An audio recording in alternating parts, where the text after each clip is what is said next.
नमस्कार दोस्तों, स्वागत है आप सभी लोगों का एक बार फिर से तैयारी कर लो चैनल में।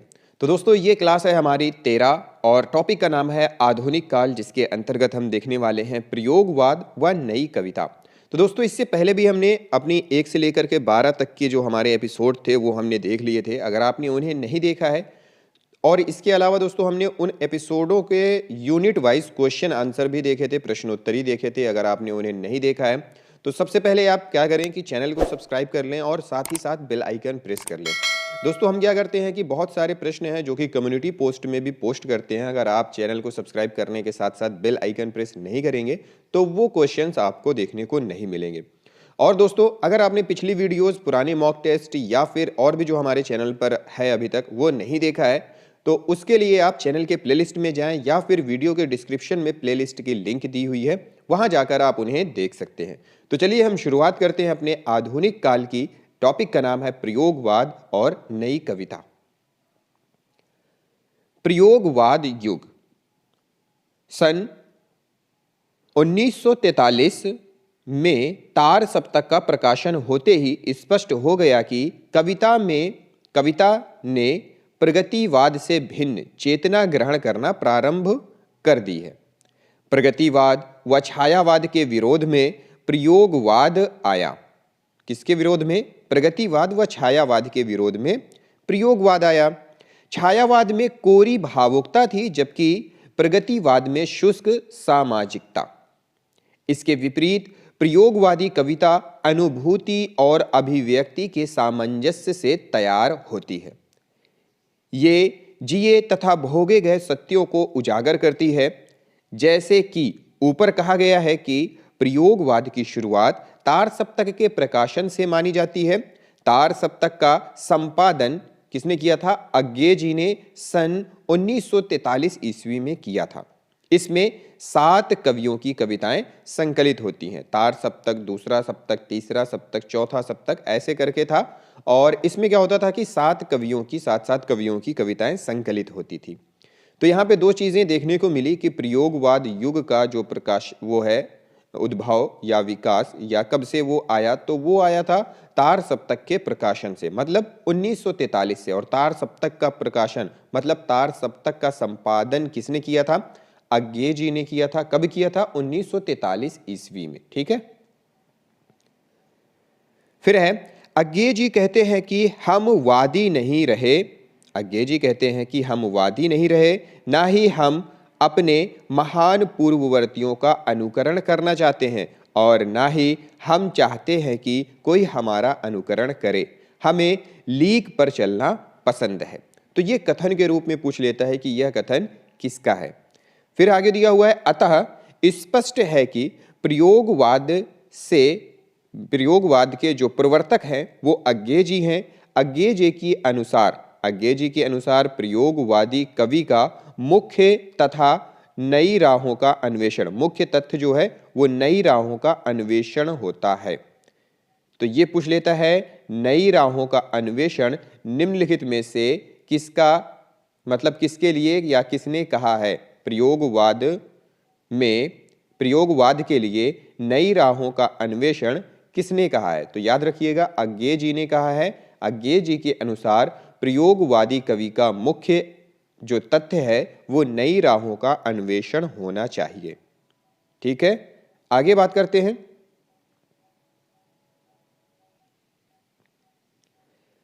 फिर है प्रयोगवाद के महत्वपूर्ण तथ्य। अज्ञे जी ने अपने दूसरे तार सप्तक की भूमिका में लिखा है कि प्रयोगवाद का कोई वाद नहीं है, हम वादी नहीं रहे, ना ही हैं। प्रयोगवाद अपने आप में इष्ट या साध्य नहीं है, अतः हमें प्रयोगवादी कहना उतना ही सार्थक या निरर्थक है जितना हमें कवितावादी कहना।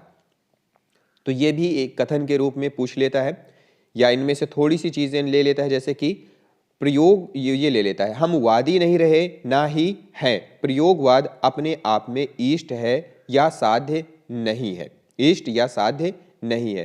तो इस तरह के छोटे छोटे इसमें से ले लेता है या फिर कभी कभी पूरा ये जो क्या सेंटेंस है ये पूरा ले लेता है और पूछता है कि इस कथन के रचनाकार कौन है या यह किसने कहा है।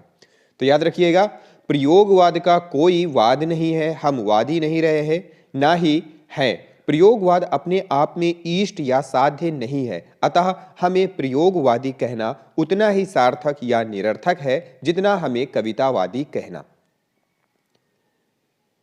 अज्ञे जी का जो पूरा नाम है वो है सच्चिदानंद हीरानंद वात्स्यायन अज्ञे। तो कभी कभी इनका पूरा नाम भी पूछ लेता है। एक्चुअली ये अज्ञे के नाम से, उपनाम से ही जाने जाते हैं, लेकिन इनका जो पूरा नाम है, रियल नेम, सच्चिदानंद हीरानंद वात्स्यायन है।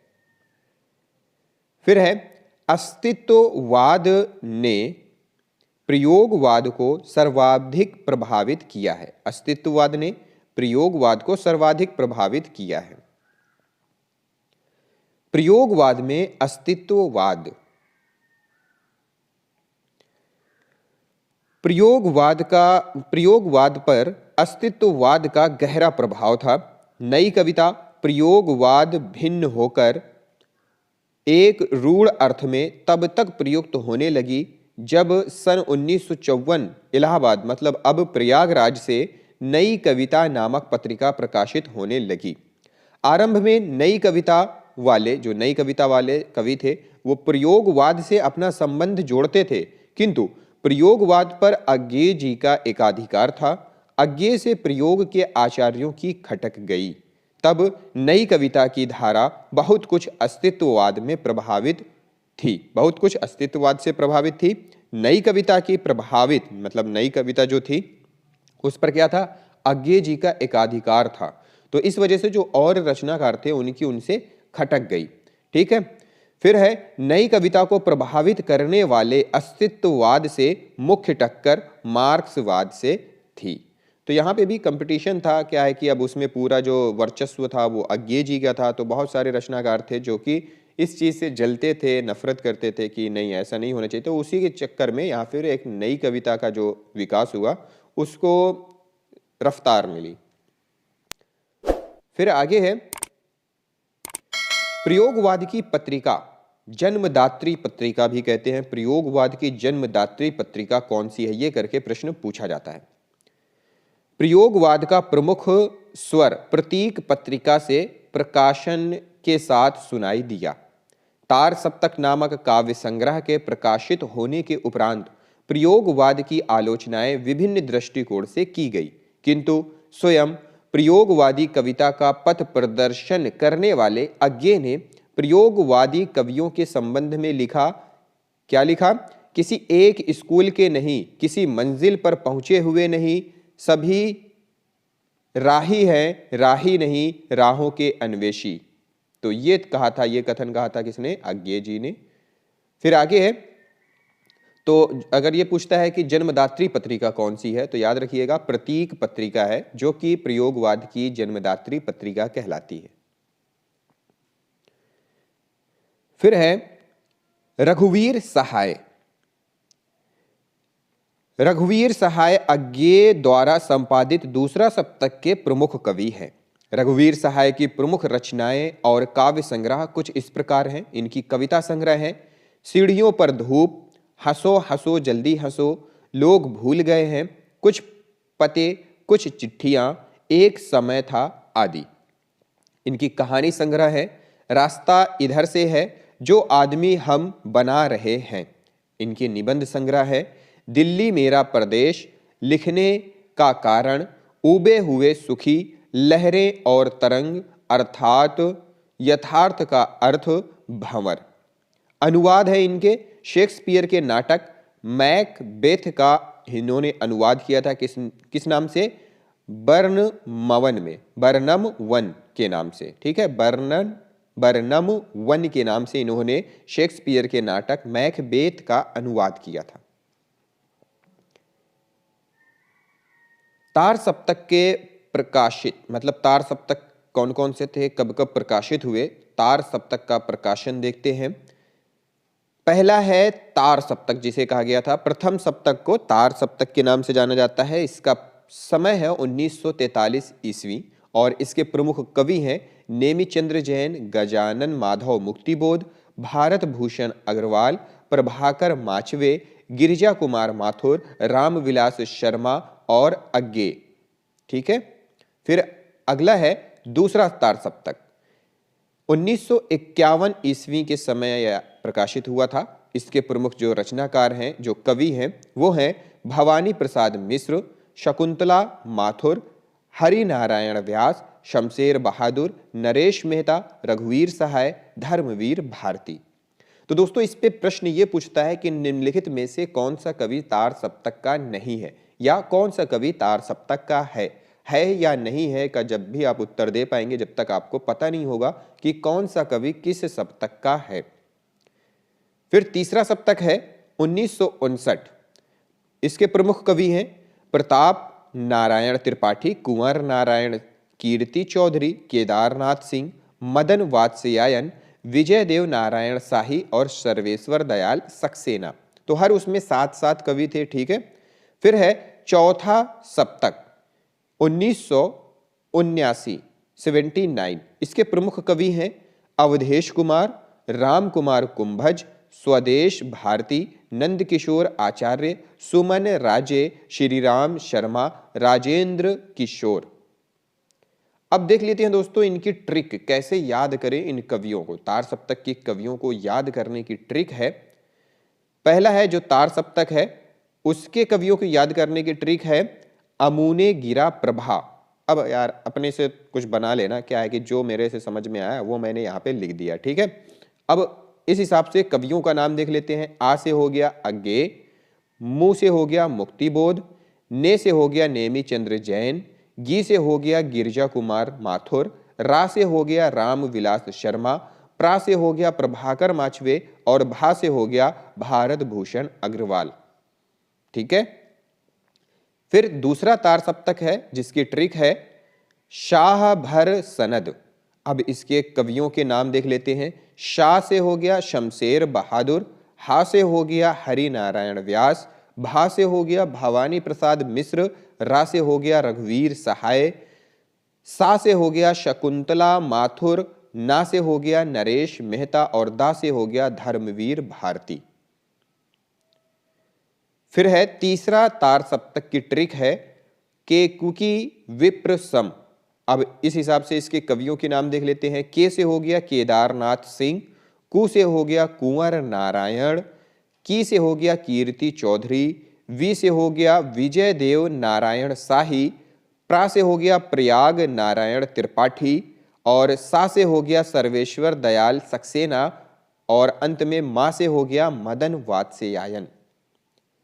इसी प्रकार चौथा सप्तक है उसकी ट्रिक है श्री आरासुरा सुवन। अब इस हिसाब से इसके कवियों के नाम है श्री राम शर्मा, आ से अवधेश कुमार, रा से राजकुमार कुंभज, सा से सुमन राजे, रा से मतलब ये सु से सुमन राजे, रा से राजेंद्र किशोर, स्वा से स्वदेश भारती और ना से नंद किशोर आचार्य। तो ये इसकी ट्रिक है और या इनके प्रमुख कवि। तो आप अपने से भी बना सकते हैं जिस हिसाब से आपको बेहतर लगे, आपको याद करने में सुटेबल लगे। आप अपने से बनाएंगे तो जिंदगी में कभी नहीं भूलेंगे। फिर आगे बात करते हैं नकेनवाद। प्रयोगवाद में ही एक चीज आता है नकेनवाद। प्रयोगवाद के भीतर ही प्रपद्यवाद या नकेनवाद भी पनपा, लेकिन यह प्रयोगवाद की एक छोटी शाखा मात्र बनकर रह गया था। नकेनवाद बिहार में प्रचलित हुआ। नकेन मतलब इसमें 3 कवियों के नाम थे। ना से नलिन विलोचन शर्मा, के से केसरी कुमार और ना से नरेश मेहता। तो तीनों के पहले नाम को लेकर मतलब इनके नामों के प्रथम अक्षर से बना है नकेन। नकेनवादी तीनों कवियों ने प्रयोग 10 सूत्री में प्रयोगवाद और प्रयोगशीलता में अंतर स्पष्ट किया है। ये प्रयोग को ही काव्य का एकमात्र लक्ष्य मानते हैं। तो नकेनवाद में जो नकेन शब्द है ये 3 कवियों का प्रथम अक्षर है। उन 3 कवियों के नाम है नलिन विलोचन शर्मा, केसरी कुमार और नरेश मेहता। और दूसरी चीज की जो नकेनवादी कवि थे वो काव्य का एकमात्र लक्ष्य मतलब प्रयोग को मानते थे। काव्य का एकमात्र लक्ष्य प्रयोग को मानते थे। फिर है प्रयोगवाद की प्रवृत्तियां या विशेषताएं। पहला है प्रयोगवाद की प्रमुख प्रवृत्तियां कुछ इस प्रकार हैं। पहला है समसामयिक जीवन का यथार्थ चित्रण, घोर अहमनिष्ठ व्यक्तिकता, विद्रोह का स्वर। चौथा है लघु मानव की प्रतिष्ठा। पांचवा है अनास्थावादी तथा संशयात्मक स्वर। और अंतिम है छठवां आस्था तथा भविष्य के प्रति विश्वास। तो ये था प्रयोगवाद की प्रमुख प्रवृत्तियां और विशेषताएं। अब बात आती है नई कविता की। नई कविता भारतीय स्वतंत्रता के बाद लिखी गई उन कविताओं को कहा जाता है जिसमें परंपरागत कविता से आगे नई भाव बोध की अभिव्यक्ति के साथ ही नए मूल्यों और नए शिल्प विधान का अन्वेषण किया गया है। यह भी कहा जा सकता है कि प्रयोगवाद के बाद हिंदी कविता में जो नवीन धारा विकसित हुई वह नई कविता है। नई कविता के प्रवर्तक अज्ञेय जी को माना जाता है। ठीक है, नई कविता का प्रवर्तक किसे माना जाता है? अज्ञेय जी को। तो यह चीज याद रखिएगा। फिर आगे बात करते हैं। नई कविता के दो प्रमुख तत्व हैं। कौन कौन से? अनुभूति की सच्चाई और बुद्धि मूलक यथार्थवादी दृष्टि। वह अनुभूति क्षण की हो या एक समूचे काल की, किसी सामान्य व्यक्ति की हो या विशिष्ट पुरुष की, आशा की हो या निराशा की, अपनी सच्चाई में कविता के लिए और जीवन के लिए भी अमूल्य है। नई कविता में बुद्धिवाद नवीन यथार्थवाद दृष्टि के रूप में भी है और नवीन जीवन चेतना की पहचान के रूप में भी है। सन 1954 ईस्वी में नई कविता पत्रिका का प्रकाशन इलाहाबाद, जो कि अब प्रयागराज के नाम से जाना जाता है, से हुआ। इसके संपादक जगदीश गुप्त, राम स्वरूप चतुर्वेदी और विजय देव नारायण शाही थे। ठीक है, जो नई पत्रिका, प्रश्न पूछा गया है कि नई पत्रिका का प्रकाशन कब हुआ, तो सन 1954 ईस्वी में। अगर पूछता है कि इसके संपादक कौन कौन से हैं, तो जगदीश गुप्त, राम स्वरूप चतुर्वेदी और विजय देव नारायण शाही। नई कविता की विशेषताएं या प्रवृत्तियां। नई कविता की प्रमुख प्रवृत्तियां निम्नलिखित हैं। पहला है बौद्धिकता का प्राधान्य, दूसरा यथार्थवाद का अति आग्रह, तीसरा कुंठा, निराशा, संदेह की अभिव्यक्ति, चौथा कथ्य की व्यापकता और दृष्टि की उन्मुखता, और पांचवा है मानवतावाद की नई परिभाषा। तो ये है कविता, मतलब नई कविता जो है उसकी प्रमुख प्रवृत्तियां और विशेषताएं। फिर है नई कविता का नामकरण प्रयोगवादी कवियों के द्वारा ही किया गया था। नई कविता का परंपरा का तिरस्कार है। ये एक कथन है, नई कविता परंपरा का तिरस्कार है और नई कविता परंपरा का विस्तार है। मतलब नई कविता परंपरा का तिरस्कार है और नई कविता परंपरा का विस्तार है। यह कथन राजेंद्र यादव का है। तो यह कथन किसका है? राजेंद्र यादव का है। तो दोस्तों ये थे हमारे आज के प्रयोगवाद और नई कविता के बारे में हमने डिटेल में देखा। अभी इसकी प्रश्नोत्तरी बची है, तो कुछ दिनों में हम इसके पर जो प्रश्नोत्तरी होती है हमारी मॉक टेस्ट, वो लेकर आने वाले हैं।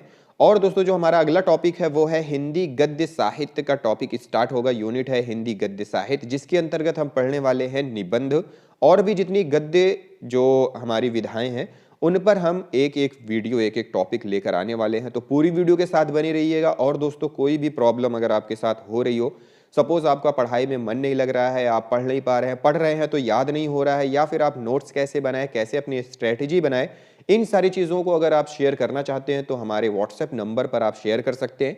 और भी कोई बात है अगर कमेंट बॉक्स में भी शेयर करना चाहते हैं तो आप कमेंट बॉक्स में शेयर कर लें। हमारी वीडियोस को लाइक और शेयर ज़रूर किया करें और बताएं कि किस तरह से हम आपके लिए बेहतर कर सकते हैं।